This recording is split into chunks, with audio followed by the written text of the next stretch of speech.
பார்த்துக் கொண்டிருப்பது 24 நியூஸ் தமிழ். பொள்ளாச்சி பகுதியில் போதை வஸ்து ஊசிகளை சப்ளை செய்த பாஸ்கரன் என்பவர் கைது. அவரிடமிருந்து 355 மருந்து குப்பிகள் மற்றும் 15 ஊசிகளை போலீசார் பறிமுதல் செய்தனர். பொள்ளாச்சி வெங்கடேச காலனி மற்றும் பாலக்காடு சாலையில் உள்ள தனியார் கல்லூரி அருகே போதை ஊசிகள் விற்பனை செய்யப்படுவதாக பொள்ளாச்சி கிழக்கு காவல் நிலைய போலீசாருக்கு ரகசிய தகவல் கிடைத்தது.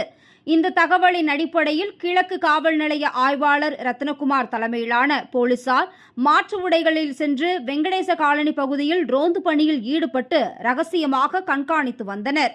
அப்போது வெங்கடேச காலனி வடுகபாளையம் இருசக்கர வாகனத்தில் போதை ஊசிகளை விற்பனை செய்து கொண்டிருந்த நபரை கையும் களவுமாக பிடித்து சோதனையிட்டனர்.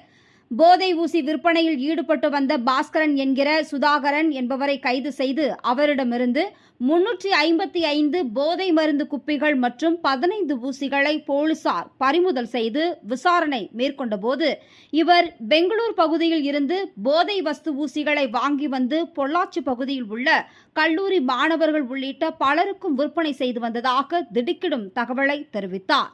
மேலும் இவர் மீது கோவையில் போதை ஊசி விற்பனை செய்ததாக வழக்குகள் உள்ளதாகவும் தெரிய வருகிறது. இதனையடுத்து அவர் மீது வழக்கு பதிவு செய்த போலீசார் நீதிமன்ற காவலுக்கு அனுப்பி வைத்தனர்.